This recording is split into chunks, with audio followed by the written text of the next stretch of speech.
I'm Deja Leonard, contributor to the Globe and Mail, and I'm really looking forward to moderating today's discussion. Before we begin, I would like to acknowledge that I live and work in Calgary. Calgary is in Treaty 7 territory and is the traditional land of the Blackfoot Confederacy, comprised of the Siksika, Piikani, and Kainai First Nations. Also, the Tsuut'ina First Nation and the Stoney Nakoda, including the Chiniki, Bearspaw, and the Goodstoney First Nations. The city of Calgary is also home to the Métis Nation of Alberta. I am so grateful for the opportunity to live and work on this land. Today, our conversation is focused on the broken rung. For decades, the glass ceiling has dominated conversations about the lack of women in executive roles. But there's growing recognition of significant gaps at the earlier stages of women's careers, sometimes referred to as the broken rung. A 2023 report by Lean.org and McKinsey Company shows that women often stall at the entry level. So for context, the report found that for every 100 men promoted to manager, there were only 72 women. And the situation is worse for women of color. Today's conversation will be looking at strategies to progress, reassess, and formalize who gets hired and promoted at work. Today's webcast is part of the Globe Women's Collective, an initiative dedicated to sharing the perspectives of women in workplaces across Canada. The Globe Women's Collective is supported by Desjardins, OMERS, Novo Nordisk, Ivy School of Business, Vichy, Grant Thornton, and Pay Equity Office. Thank you so much to our sponsors for making today's webcast possible. We'll be taking audience questions during the last 10 minutes of today's webcast. So if you have any questions for our speakers, please submit them to our virtual Q&A box. Now let's get started. I'd like to welcome today's first speaker, Juliette Turpin, VP at Lean in Canada. Juliette has spent over 30 years partnering with hundreds of organizations across Canada, developing workforce management and talent acquisition strategies. Additionally, she also has over 5 years of experience leading diversity, equity, and inclusion strategies, both internally and externally, as a DEI consultant. Thank you for joining us, Juliette. Thank you for having me. So happy you're here. Let's dive right in. Can we start with an overview of the 2023 Women in the Workplace study? Yeah, of course. So first of all, it's one of the largest studies on the state of women in corporate America. In fact, it was the insights have been quoted even at the World Economic Forum.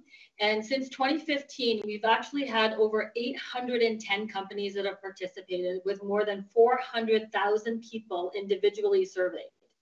And this year alone, we surveyed over 40,000 employees and conducted interviews with over 333 organizations. So that's organizations that employ more than 12 million people. So this year, what we've seen is there are some gains, definitely in specific pockets, as well as with specific organizations, which we've showcased in the study. However, what we do still see is that women are dramatically underrepresented. So from the stats that you mentioned, I'll highlight some at the C-suite, where we have 1 in 4 C-suite leaders is a woman, and 1 in 20 is a woman of color, and 1.4 out of 100 are Black women. Companies have a new pipeline problem as well, and that's what I wanted to highlight was this pipeline problem. And there for 2 main reasons. One is what we call the Great Resignation, and the other one is the broken rung. So with the Great Resignation, we're actually seeing women leaders switching jobs at the highest rate we've ever seen, which was already at a higher rate than men in leadership. While women are saying, and people are saying, that they would prefer to experience promotion and opportunities in their current company. So what that means is for every woman at the director level who gets promoted to the next level, there's 2 women directors who are choosing to leave their company. So obviously that affects the next generation, specifically women under the age of 30. I think most of us know that individuals under the age of 30 are ambitious. They seek promotion. The data says at least every 2 years, but I think a lot of the leaders on the call would acknowledge that sometimes they get asked for it a year in, sometimes even months in. And then women today under the age of 30, what we've seen are they're placing a higher premium on working in an equitable, supportive, and inclusive workplace, and will make a change if they don't see that happening quickly enough. The second thing is the broken rung.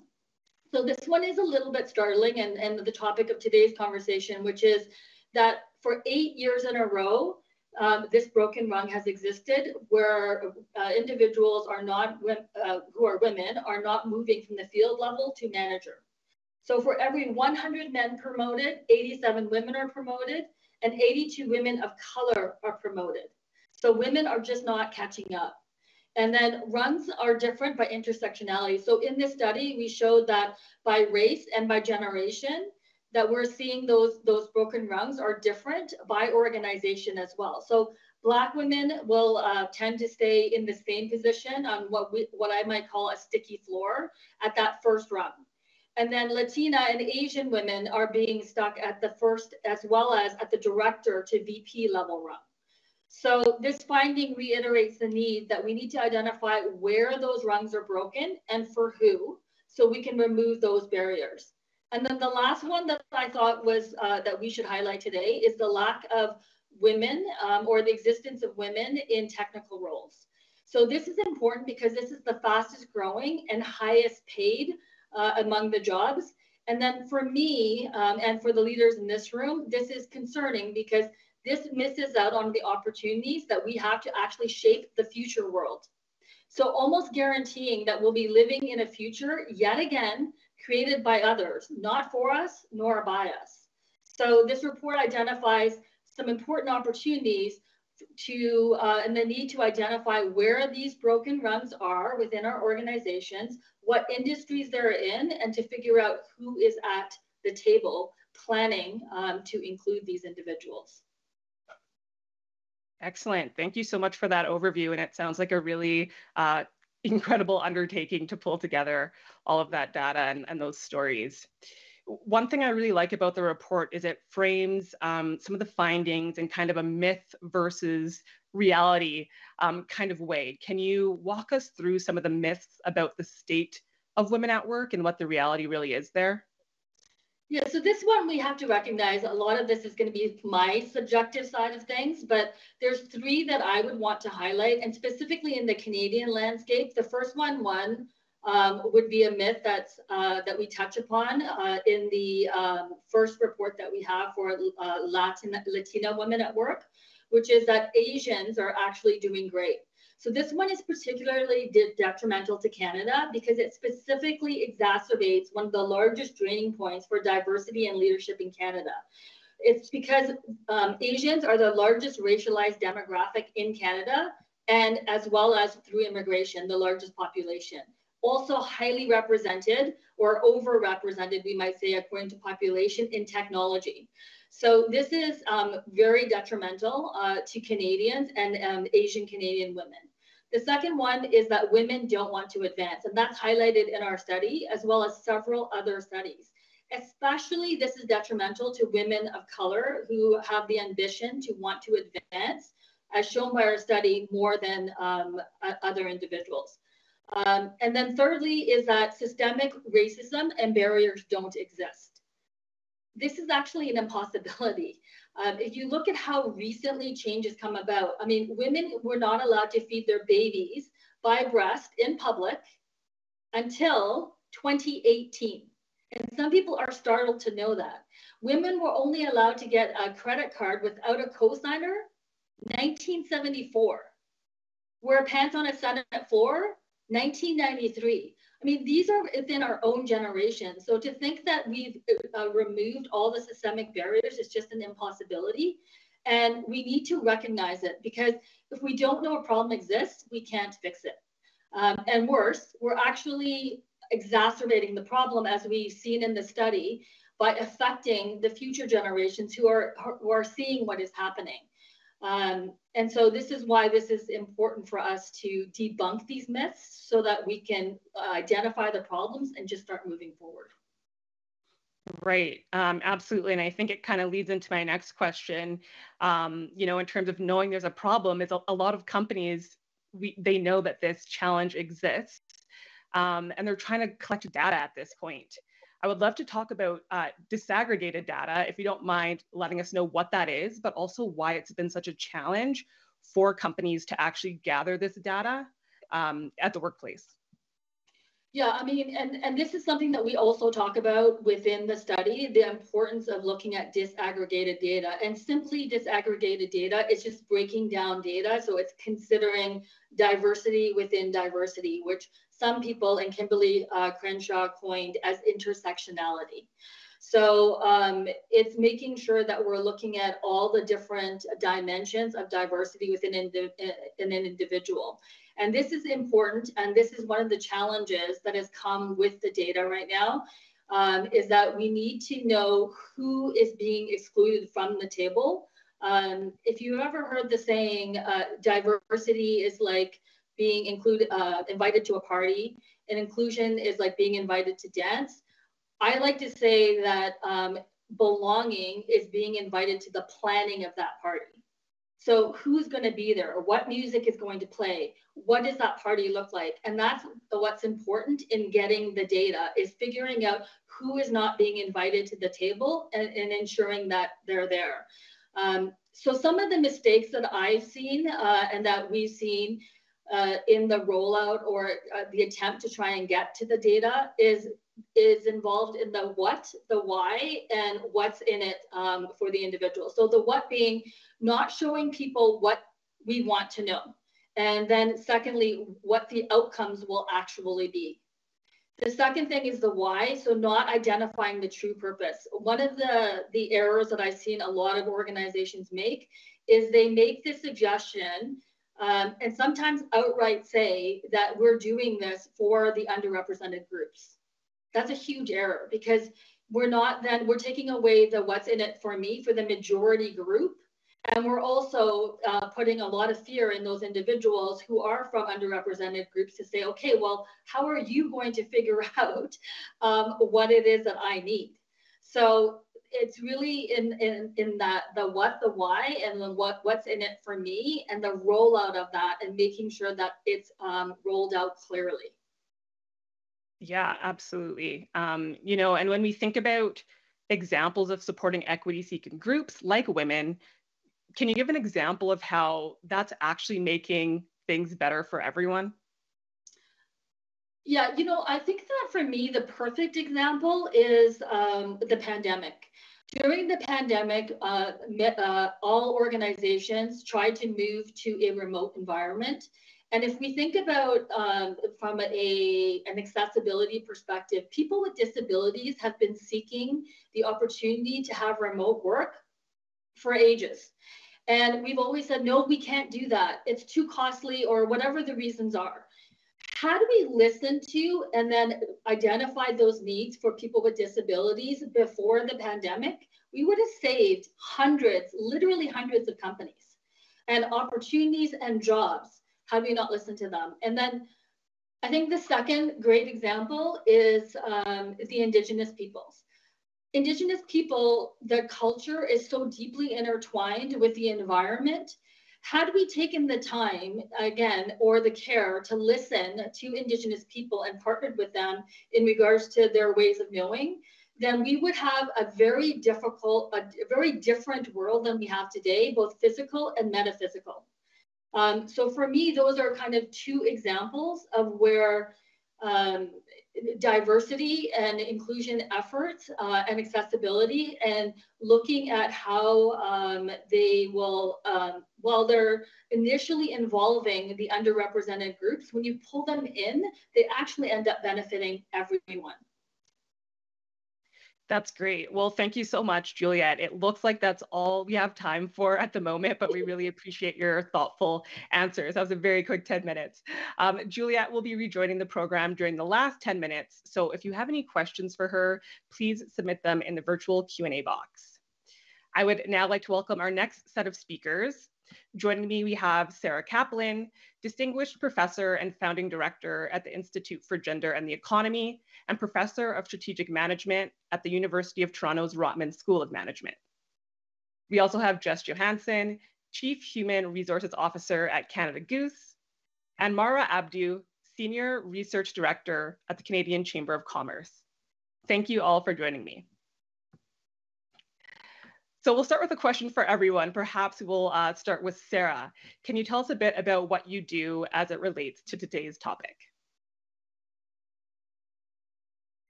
And you might be on mute, Sarah. I did mute during Juliet's interesting presentation, and then I now have 25 cents in the mute jar.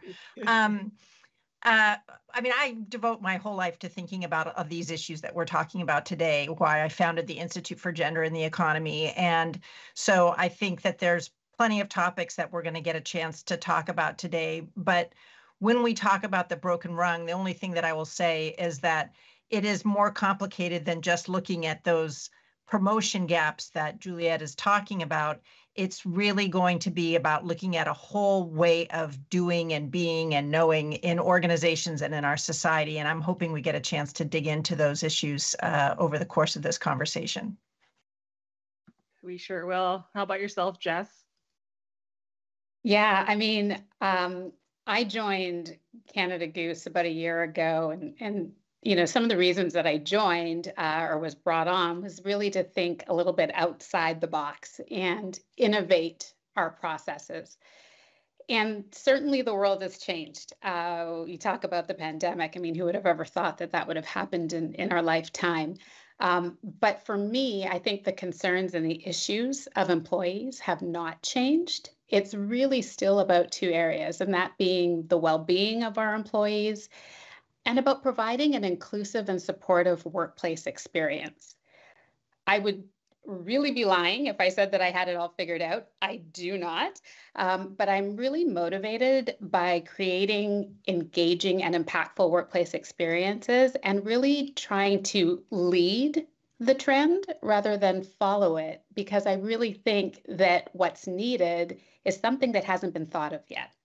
And so it's important to really lead that charge. Excellent. Marwa.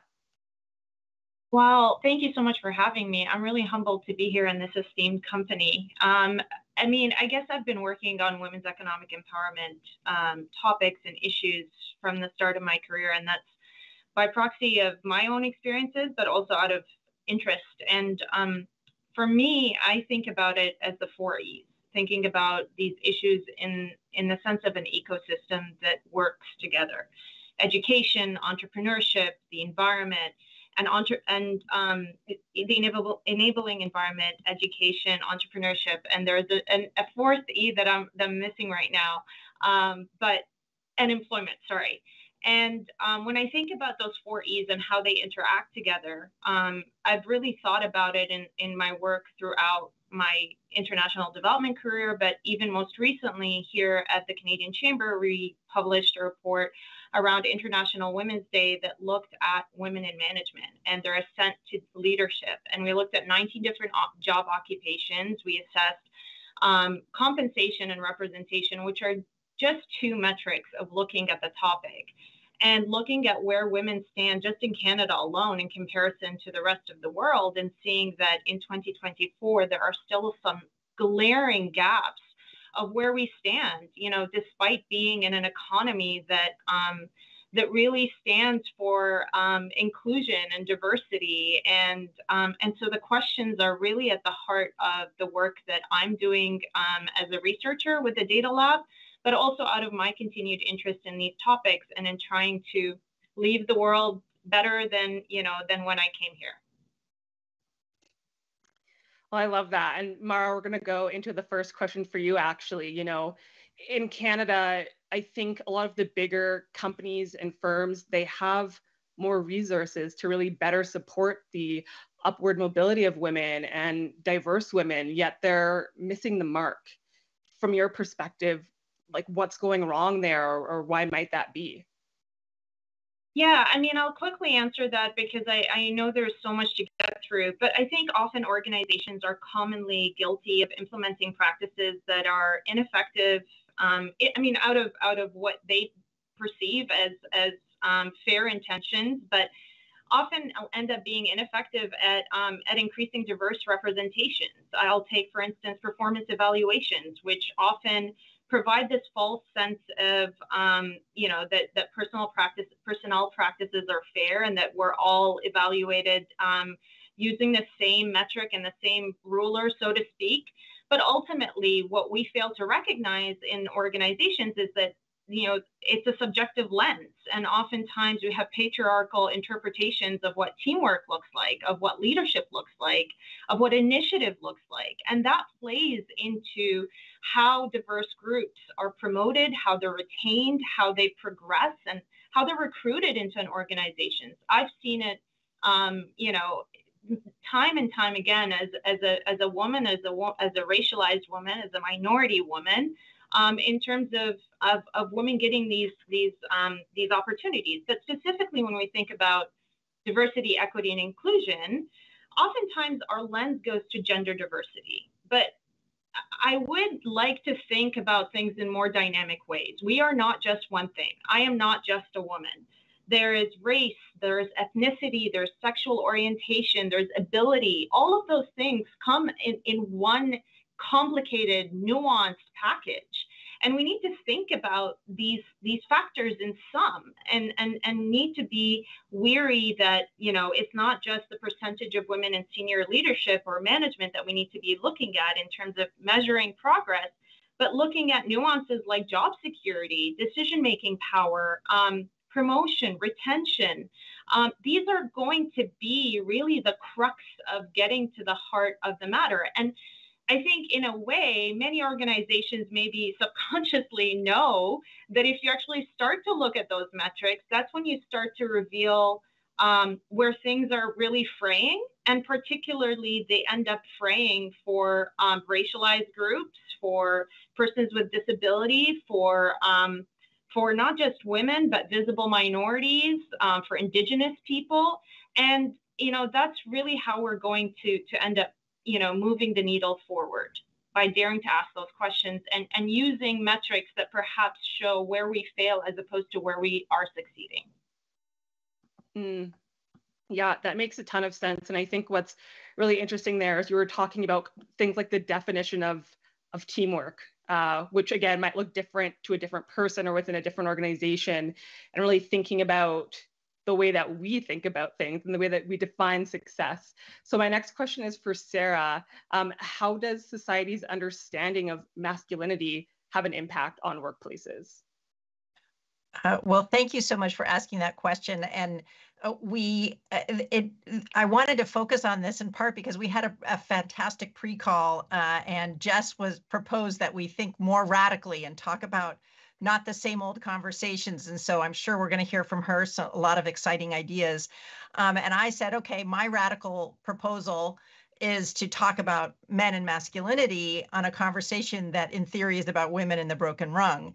And the reason I say that is because I think if we don't pay attention to the masculinized norms inside organizations, the white, masculinized, straight, cisgender norms inside organizations, we're never going to make it okay for all of the groups that Marwa was just talking about. And, men are straitjacketed into their roles and the way they have to be and aren't often able to be their full selves at work either, for example, as caregivers and other things. And I'll just give you two examples, because at the Institute for Gender and the Economy, our whole focus is scholarly research that's going to change the conversation on gender equality.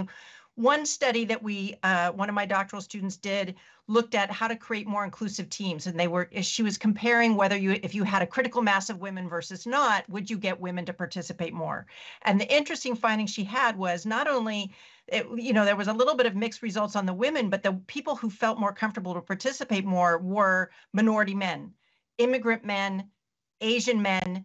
So we created an environment that we thought was good for women, and actually men who have historically been marginalized participate more. Or another study that another doctoral student of mine did, looking at job ads and taking out masculinized language. Well, when they did that, many more women applied to this traditionally male-dominated job, but also many more men applied to that traditional job because they took out the masculinized language. So I think behind that, what that's saying is we have organizations that have been tuned to a certain kind of person that doesn't even really help them either.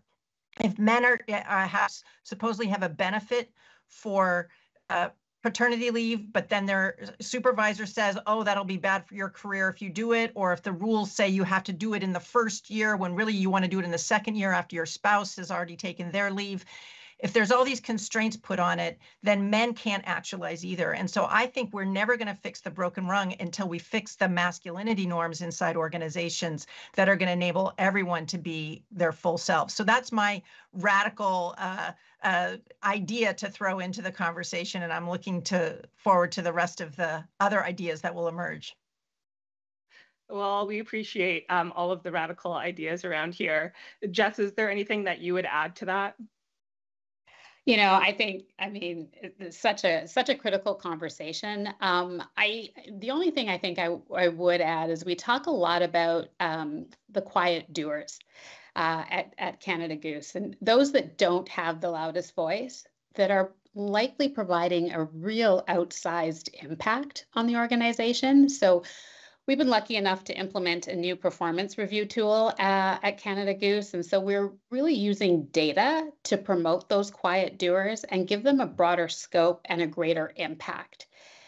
For me, I think it's really critical that we start to create roles that are additive to the business, but allow women of all backgrounds to show their passion and really harness their creativity, really lean into what they love to do, and so that they can amplify their strengths.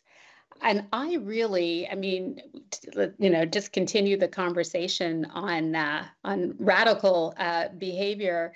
It's about, I really see this as a building block to creating a canvas where job titles begin to have little relevance and really change how we think about an entire organization, right? We look to the nuances that Mara, really articulated beautifully, right? What is the impact that folks are having, right?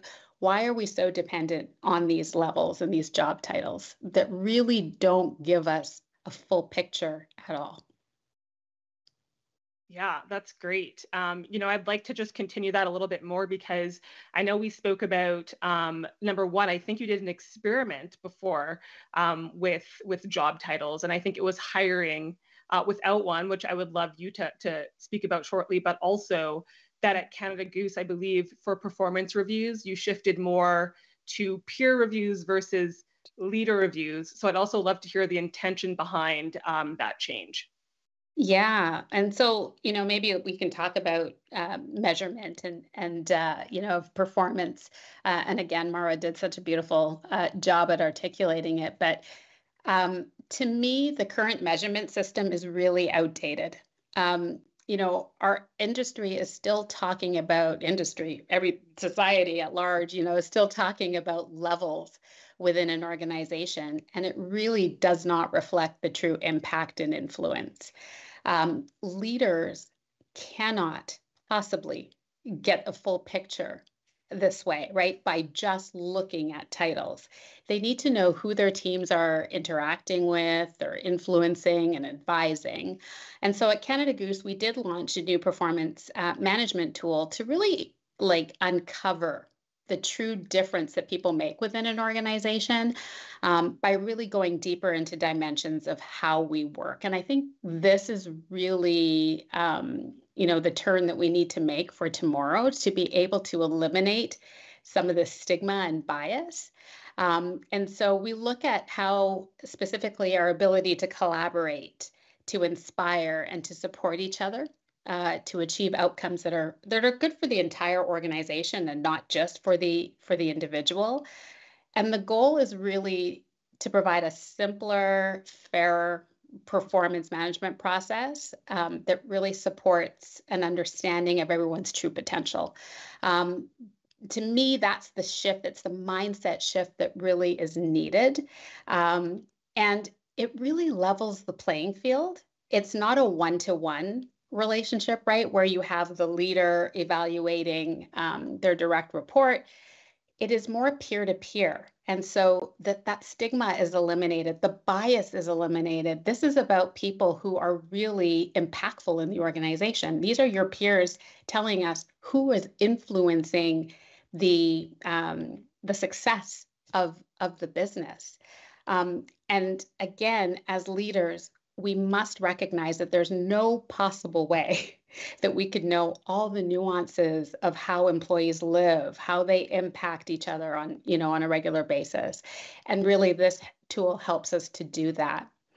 And to answer your question, Deja, yeah, we, looking at hiring without job titles. So strategic initiatives people, for example, was something I experimented in my previous life.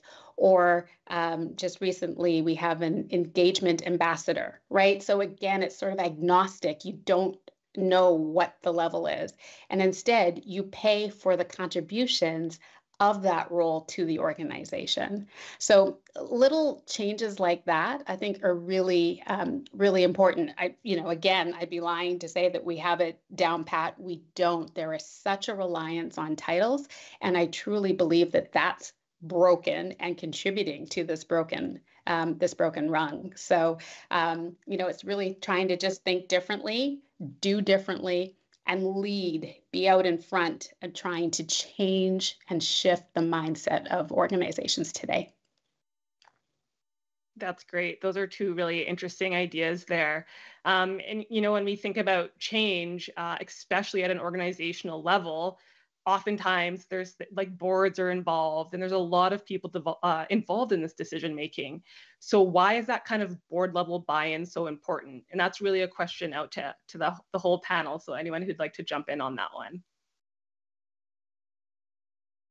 Well, I'll just briefly jump in to say that, of course, tone from the top matters. If the board is not asking about it, it's going to be hard for that to happen inside the organization. So board buy-in is crucial, and boards need to understand that if you do not have diverse organizations, if you do not have diverse leadership, you will not be creating products and services that meet the needs of your market. This is not just diversity for diversity's sake. I'm feeling a little bit stung right now because I had an op-ed about LGBTQ board directors, and the comments in it that people have been posting to it have been all about like, well, why would you just do diversity for diversity's sake? And I don't think anyone is saying that. People are saying, first of all, everyone has a right to an equal opportunity to advancement and prosperity. And also for organizations, that's going to lead to better products and services. It just is. How do you design products that meet the needs of your whole community if you don't have a mix of people at the table? And so boards need to be, it's a crucial board responsibility. Something that Peter Day and I talked about in our 360 governance guidelines was that the board needs to have oversight on the diversity of the organization. So I think it's central. Yeah, I'll just jump in too, just to add, it provides, it is crucial, and it provides diverse inputs, ideas, and leads to better outcomes. I mean, it's been proven time and time again. And so, board level buy-in, they need to believe in this as well in order to set the tone, as Sarah has just mentioned. Yeah, I mean, the one thing that I'll add is when we think about these pipelines, in traditional employment or even outside of it, we think about more women, and this is empirical evidence, more women are, make their way into leadership roles in industries where there already is a high share of women. And so I think about this statistic that in the World Economic Forum's Future of Jobs 2023 report, where it points to research that found over 50% of Gen Z would not accept a role in a company without diverse leadership. That is a rude awakening of the world that we exist in today, and when we think about board representation, when we know in Canada that 1 out of 5 directors is a woman, 1 out of 5. That is, it shouldn't be a progressive concept for us to think about nimble, agile, innovative boards to be ones that are representative of the very society within which they exist in, because those are their shareholders, those are their stakeholders.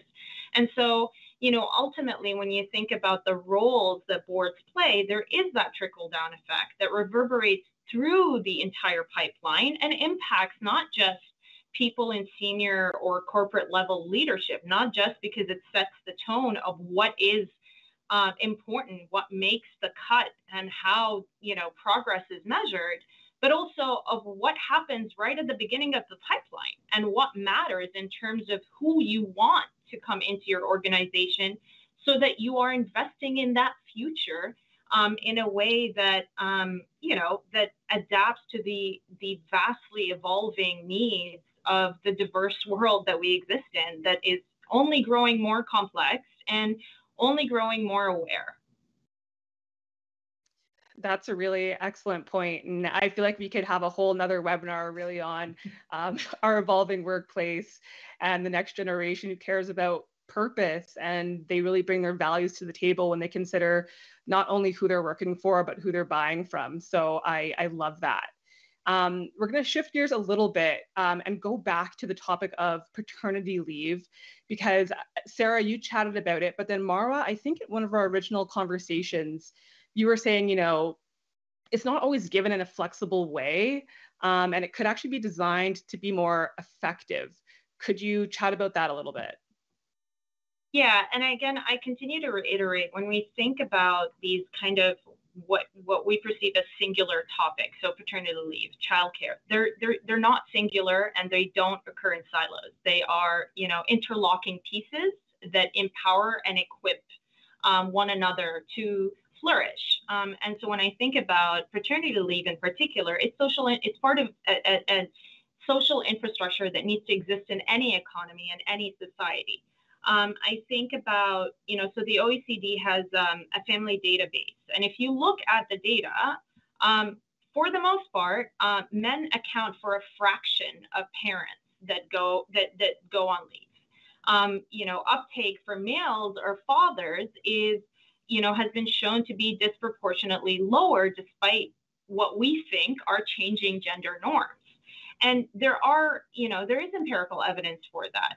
Part of that has to do with thinking about things that maybe we think in, when we here in Canada, for instance, if we think, okay, men have 5 weeks of paternity leave, that's great. But actually leave duration can play a big role in adversely affecting whether or not men are able to take on leave.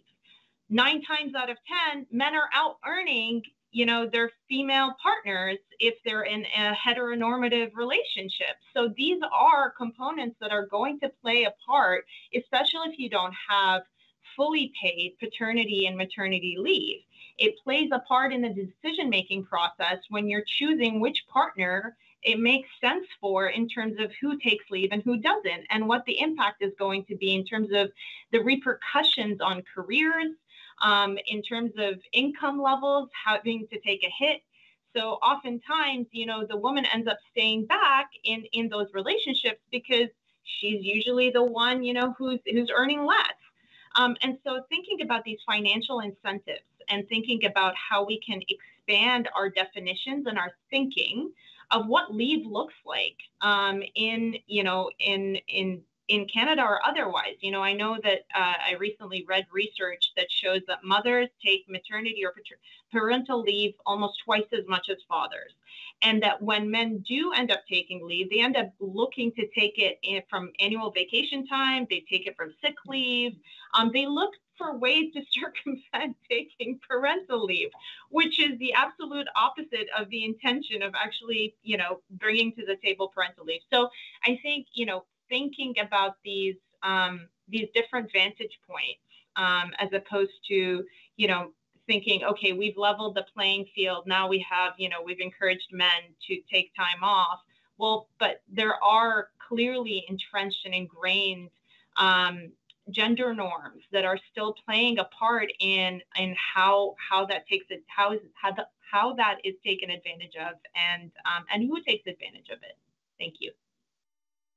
Great. Yeah, that absolutely makes sense. And I think kind of related to that, we were talking about the care economy. So Sarah, why is funding the care economy, so things like healthcare, childcare, domestic services, why is that so important?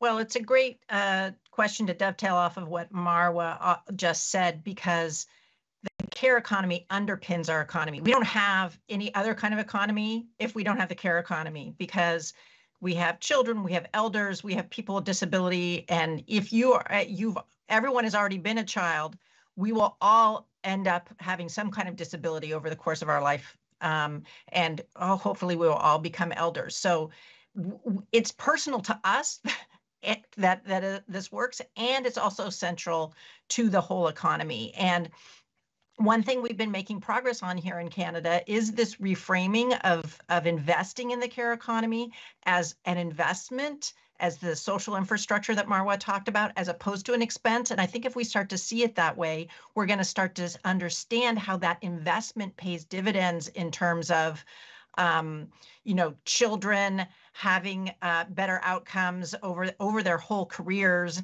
over their whole lifetimes, women being able to participate more in the workforce. These are all things that come when you invest. And we've made progress. Federal government has, given us $10 a day affordable childcare. Unfortunately, the federal government can only do so much. It really is up to the provinces to implement. The provinces are doing some better, some worse on that. I think we have a long way to go here in Ontario to really make that a reality for the families who need it the most. But this is going to be crucial to creating a prosperous economy and central to solving the broken rung problem. Absolutely. Thank you for giving us some insight into that. So we're going to move into kind of some of these more practical questions in our last couple of minutes before we go into Q&A. And reminder for everyone tuning in, you can drop your questions right into the Q&A box and direct them to a specific panelist if you like. So this is open to everyone. So what is a gesture or practice that has the potential to make a meaningful difference to a colleague or someone or something that people can really start doing tomorrow to make a change? I can jump in if that's okay. I think it's about really changing the mindset. And I know I said it earlier, but it's, shifting your focus and thinking about something radical. I'm going to overuse that word today, but I think it's really key to shifting what has been tried and true. I'll say, maybe not even true. It's been tried, but we haven't necessarily moved the needle on a lot of things. And so, thinking about something radical and ask yourself, what is something that we're not doing today?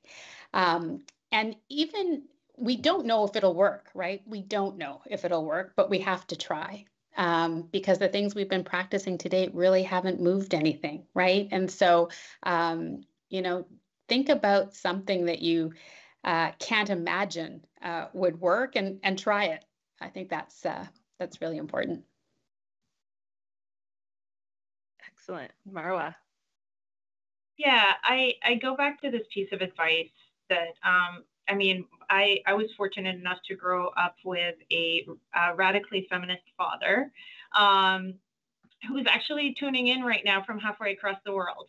And he always emphasized listening to others, taking time to really tune into what people are asking you for. And sometimes that doesn't happen in explicit terms. Sometimes it's between what they say and what they don't.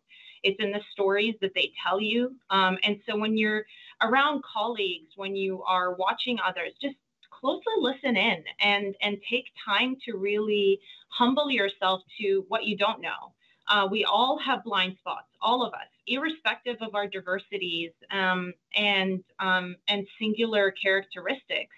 Ultimately, in order to just build a better world, we need to just say, well, be brave enough to say, I don't know everything, but I want to be better, not just for myself or the people that I care about, but for those that I don't know anything about. And so I think when you're thinking about building inclusive and diverse workplaces, it starts with you. It starts with the ability to face that work and to do it and to humble yourself to it. I love this idea about experimentation that Jess mentioned. And, when we're innovating in a new product or service, we experiment and some of them work and some of them don't. And we think that that's okay. in research and development or new product design. But when it gets to HR matters, we're like, oh my goodness, no, everything has to work perfectly before. And so I think Jess's invitation is really to say, no, we have to have that innovation mindset even in these activities, because of course what we've been doing obviously has not been working. The other reason I think things haven't been working, and what I encourage people to think about, is just that it's not one and done. Everyone wants there to be something, let's just do it and then we'll be done with it, and then next year I won't have to think about it. And that's not how it works. The patriarchy has a infinite capacity to fight back, infinite capacity.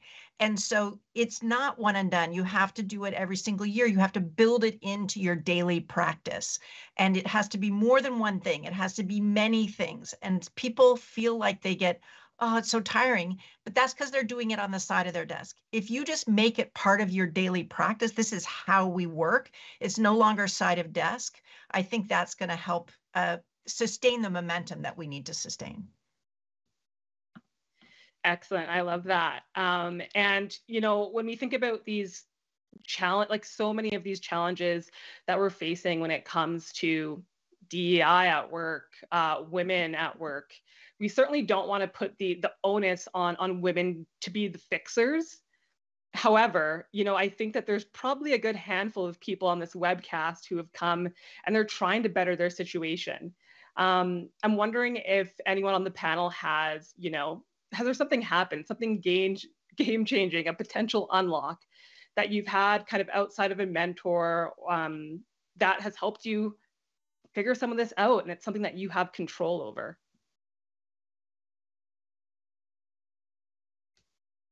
That's a tough that's a tough one. Listen, I think we're here having this discussion because none of us have the answer, right? And it is about just trying to think differently about how to approach this. But I so wish there was a magic pill, really. But it's a journey. And you've really have to incubate the space and the culture and the environment and the workplace experience continually, right? It's, the world is changing. Again, the core needs of the employees probably haven't changed all that much, but it's about iterating on some of the offerings that we provide that meet them where they are. But I don't know if there's been one thing that's kind of, changed the game in this arena. That's a really tough one. I'll say for me, I think one of the things that shifted a little bit in my own personal experience has been in moments where I've been discouraged by, fighting to be seen. I've often tried to find avenues like this where I could be reminded that there are communities of people who believe in the very values that I do. And so I think sometimes when you're discouraged, and particularly when you are trying to make your way to the top as a woman, and you turn sometimes even to other women who are maxed out in terms of their capacity to reach out, to mentor, where they're already shouldering and burdening, carrying so much. It can be discouraging, but don't be discouraged and think of ways outside the box to find champions. And champions don't just have to be women. They can be anyone who echoes your values, and that doesn't necessarily look in one way, shape, or form. So just be daring and be brave enough to have those vulnerable conversations. I'll just quickly add that I completely agree with you, Deja. What we don't want to do is make all the women and people of color be the ones who then are like doing all the fighting. And so we need people to be willing to fight on our behalves. But at the same time, I think for people who are listening, who are looking for like, well, what can I do personally? I'm at the bottom of the totem pole or the lower rung of the ladder. whatever it is, well, you can do a lot still. There's a you think about how does your job create a platform for you to do something cool? And I think that we think we're much more powerless than we are. And so asking the hard questions, oh, we're recruiting somebody new to be the manager. What does our slate look like? Even you don't have to do a lot of work to ask some of those questions. And then thinking about where does your job give you a chance to have a platform for leadership that's going to help you grow personally in any case. I think those are some practical things that you can do. That's amazing. Yep. And oh, sorry, go ahead, Sorry, Jess. I was just going to jump in and maybe to add, I always say there's lots of work. There's an opportunity to branch outside of the role that you were hired for. Plenty of opportunity, and most organizations are not going to tell you no. And so that gives you a lot of breadth of influence and impact. And so that there are other ways to be seen and heard, and contribute. So just to tack on to what Sarah was saying. Excellent. Okay. And as we were going through that, it's funny, I thought of, when I think about advocating for myself and the fact that we've talked about data so much in this conversation, and gathering information, is one thing I do is I have a document on my desktop basically called Good Stuff. And I'm taking note of the impact of all of my work and all of the good things I'm doing, so that when I go into conversations about a promotion, a salary bump, the value I bring to a company, I can actually pull it up and have it right there for that conversation. And for me, that has been my game changer. I can't believe I didn't bring it up earlier. Okay, so it is now time for audience questions. And we're welcoming back Juliet. Okay, so welcome back, Juliet. We have some very interesting questions here. Let's start. This might be one for Juliet, but happy for anyone to jump in. What impact does working remotely have on the Broken Rung? In our report, we've actually called remote work the game changer. And the reason why we've called it the game changer is when we took a look at the studies across the board of who wanted us to go back to a fully on-site or even a hybrid environment, surprise, it's the majority group. So it's basically almost 70% of the majority group that wants us to go back to the office. And who wants us to stay remote? It's women of color, it's marginalized communities, the 2S LGBTQIA, the people with disabilities. Because, and why? It's because of what Jess had mentioned earlier. Markedly, individuals in these groups are showing that their work experience is enhanced because they have the opportunity to experience less emotional attacks, less microaggressions, and then even have the opportunity to be able to showcase their skills more. So, and one of the top reasons why women leave organizations is because of a lack of opportunity, but also coming in closely behind that is flexibility and autonomy. So that one we would say is an important one for organizations to be taking a look at, as organizations, more and more organizations are starting to say, we're going to go to a hybrid 3 day a week in the office, now 4 days. And it's really important to be analyzing what the outcomes are that they're expecting from that and who it is that's asking for that change. Okay. I just want to add two things. One, the very fact that what you said about who wants to go back and who doesn't is just a massive indictment of existing corporate culture. And so if organizations want people to come back, they're going to have to change the environment, because coming back to the existing system, people just are not going to do it anymore. The second thing is that the latest research shows that there's absolutely no productivity loss and perhaps even a productivity gain to this flexible and hybrid work. And so companies are not giving up anything by having the flexible work, but they are if they force people back into an environment that's not inclusive. Agreed. Sarah, we actually have a question for you. You mentioned masculinized language on job postings. Are there any specific terms you can share that should be avoided? Well, there's a lot of terms that are more masculinized, but if you put in the ad, we want a rocket scientist, we want, a top achiever, we want, people who want to outperform. Of course, we want those things, but we can't use that language. If we use language around, we want true team collaborators. Almost every job requires collaboration, but we don't put collaboration in the job ad. We put, rocket scientists in the job ad. And it's just language like that. And there's whole lists, and it's pretty easy to search on the internet for those things, those resources. But it's being thoughtful about that, because that kind of language excludes actually most people. Yeah, I mean, there's a free gender decoder that's available by Kat Matfield. That's actually pretty good online. So if anyone's interested, just go ahead and Google that, Kat Matfield. It's a free gender decoder. That's great. Thanks for sharing that resource. What about? And I will also mention, Textio, which is a tech company, recently put out a very interesting study in 2022 about gendered language in performance reviews. And so there's some really neat stuff in there that really talks to how the gendered language affects promotion abilities, which you can also then take into things like job descriptions.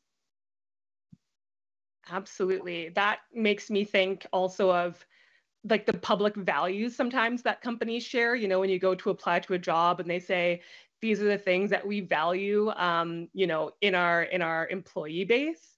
I would be very interested to see how some of those make it through that process of looking at those gendered terms. Okay, what about salary transparency? That's a big one right now. Does that help with the broken rung situation? And this is open to any of our panelists. I can answer that, having worked at one of the largest staffing organizations in the world. And what I can tell you is it absolutely does help. Salary transparency is it's a key barrier for women to apply for a role when they don't know. And specifically women in negotiating salaries were shown not to negotiate salaries as much. And it also helps with, as Sarah had mentioned, also helps other groups, such as new immigrants, to be able to see that salary transparency is absolutely key. In fact, there are provinces now that are mandating, PEI is one of them, and Ontario has been, again, banting it about back and forth. But again, it will happen, but because it is a proven tool to advance women and to advance the salaries of women and other marginalized groups. Great. Okay, and we have an interesting one here. AI is, of course, a huge topic. Does anyone have thoughts on if AI has the potential to actually exacerbate the broken rung? Or perhaps the opposite? I mean, I think that anything has that opportunity, especially if you consider the lack of women in technology. So, I mean, already we've got a problem there. I think about Google had a study back about 10 years ago when they launched their YouTube app, and they had a large percentage of users that were using the technology incorrectly and loading the video upside down. And so they did a lot of studies to figure out, okay, what's going on here, and then discovered about months down the road that it was because they hadn't looked at left-handed users. So had they had more left-handed users in the mix when they were developing it, they could have saved themselves literally hundreds of thousands of dollars. But that's a small example where AI, we need more women, we need more underrepresented individuals in technology that are helping to develop this AI. That would be my piece on it. I don't know what anyone else. Well, you know what? I think we're coming to our close. To be honest, that was very quick again. So it looks like we will have to leave it there. But on behalf of the Globe and Mail, I would like to thank Juliet, Jess, Sarah, and Marwa for joining us today. I would also like to thank everyone in the audience for attending and for all of the great questions. And thank you to Desjardins, OMERS, Novo, Nordisk, Ivy School of Business, Vichy, Grant Thornton, and Pay Equity Office for supporting today's webcast. We'll be sharing out a link to the recorded webcast in about 1 week. Thank you again, everyone, and enjoy your day.